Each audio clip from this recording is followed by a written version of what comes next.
vēl kaut kādi komentāri par apgaismoto izpratni. No. Vai jūs domājat, ka ir saprātīgi, pieņemsim, vervēt cilvēkus iet balsot? Jo, tad jau it kā mēs spiežam cilvēkus balsot, kuri pat arī neinteresējās par politiku.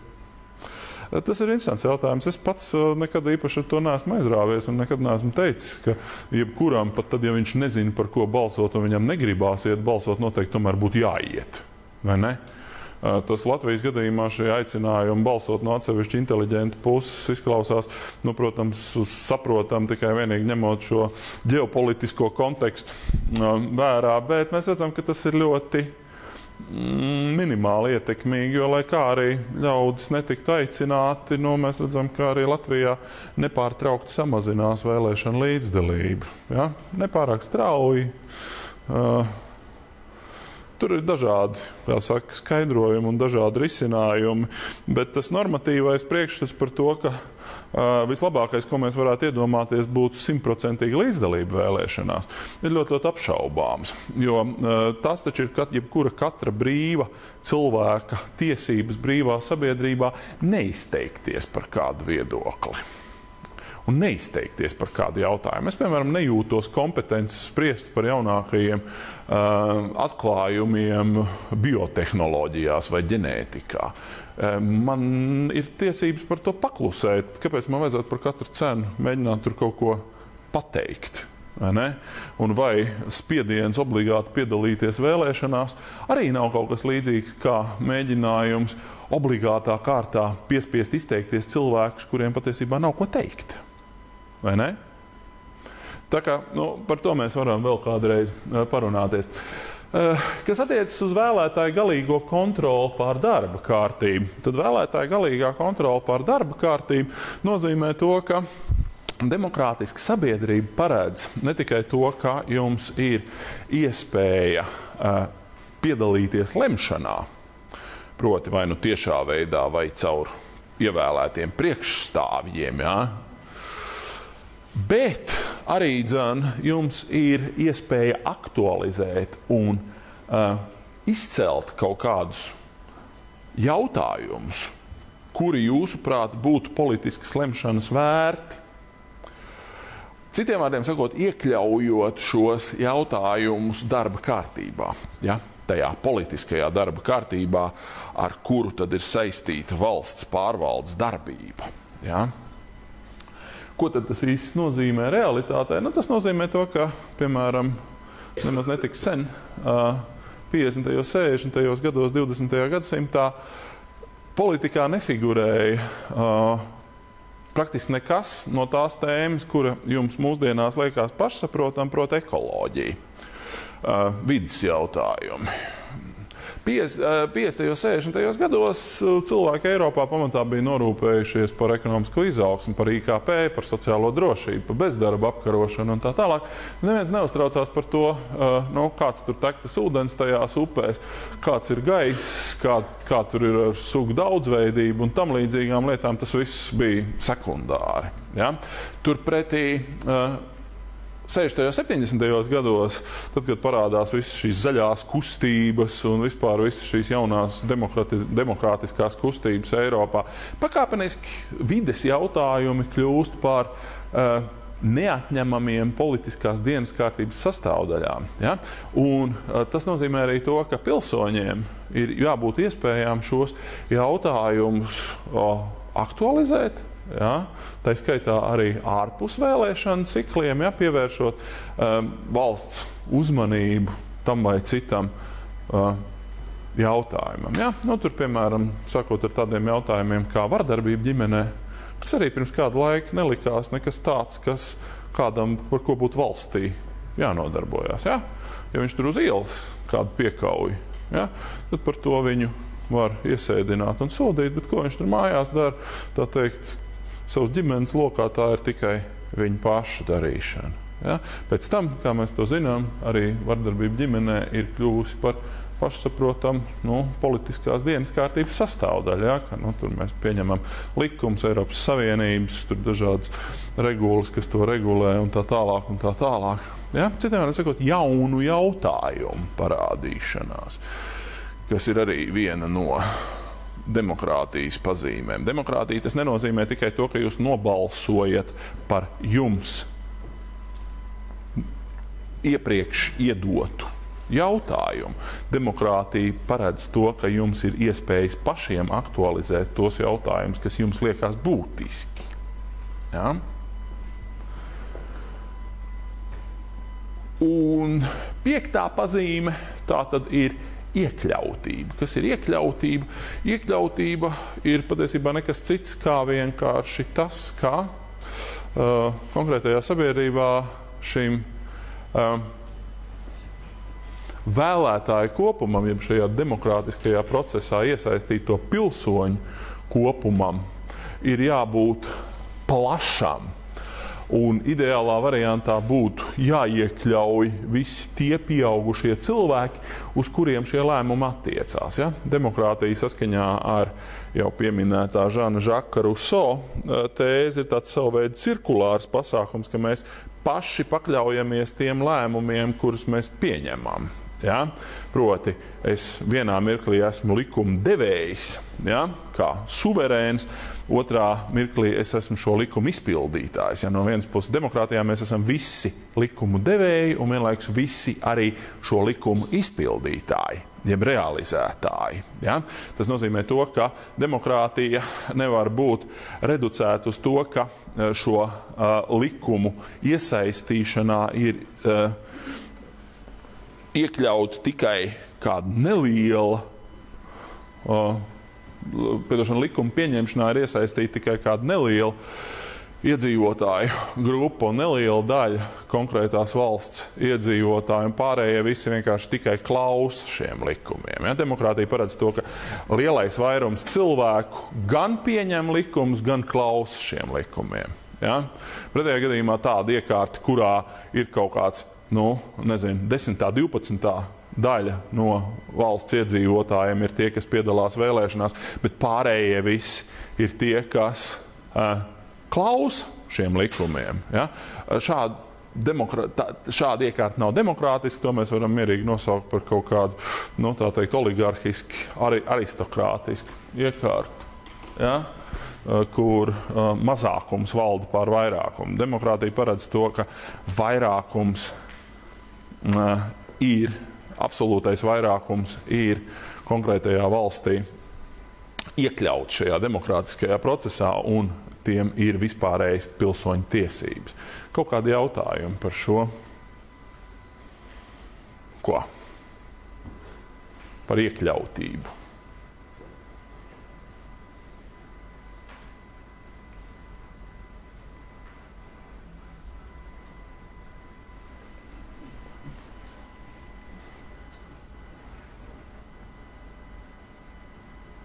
Nē, kas saka.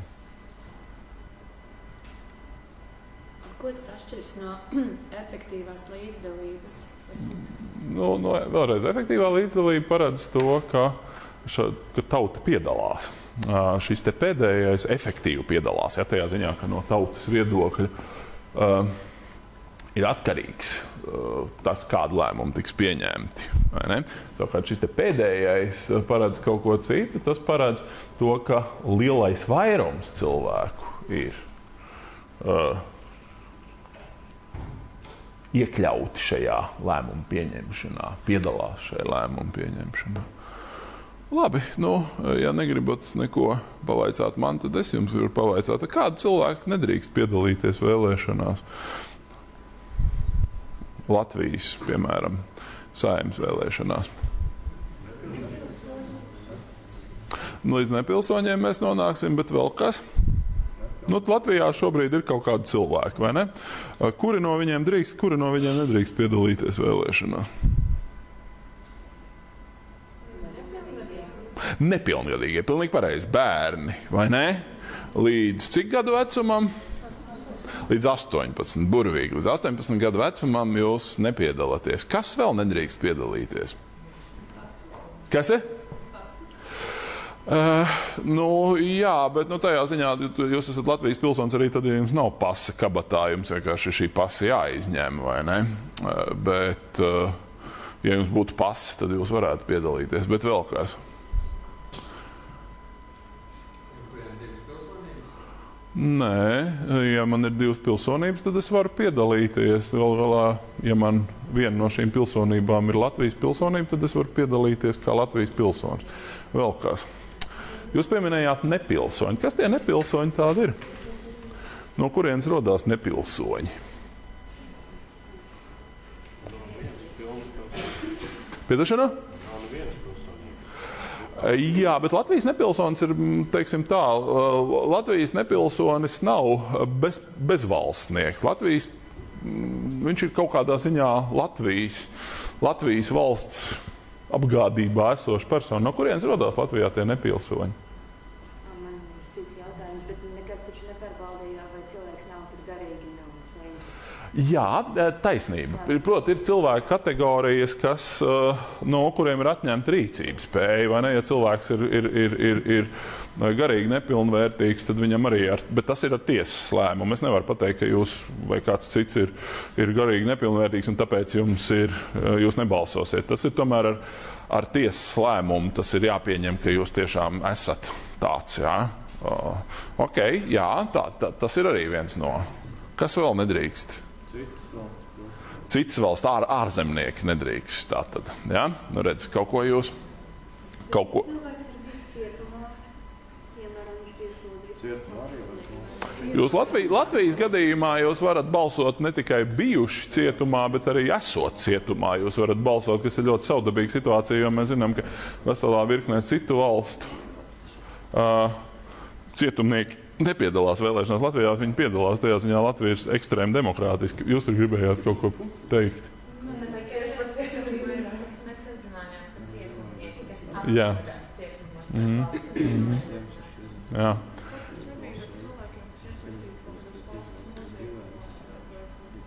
Nē, vēlreiz, tikmēr, kamēr jūs esat Latvijas pilsonis, jums ir šādas tiesības balsot. Kas ir tie nepilsoņi vēlreiz? Tā kā green card, vai ne? Bet kas ir Latvijas nepilsoņi? Bet ne jebkurš Latvijā dzīvojošs cilvēks ir Latvijas nepilsonis. Tie, kuriem nepiešķir pilsonības kopš neatkarības atjaunošanas? Tieši tā,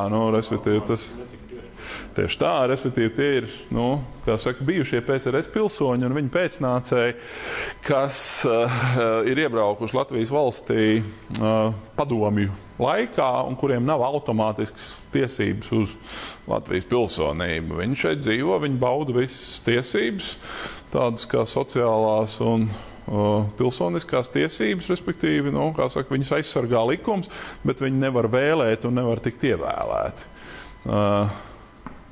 Skolā vairs neko nemāca tur par Latvijas valsts konstitucionālajiem pamatiem, par nepārtrauktības doktrīnu. Nekas tāds nav nekur dzirdēts, ne? Tas viss ir galīgi. Tiešām fantastiski. Fantastiski.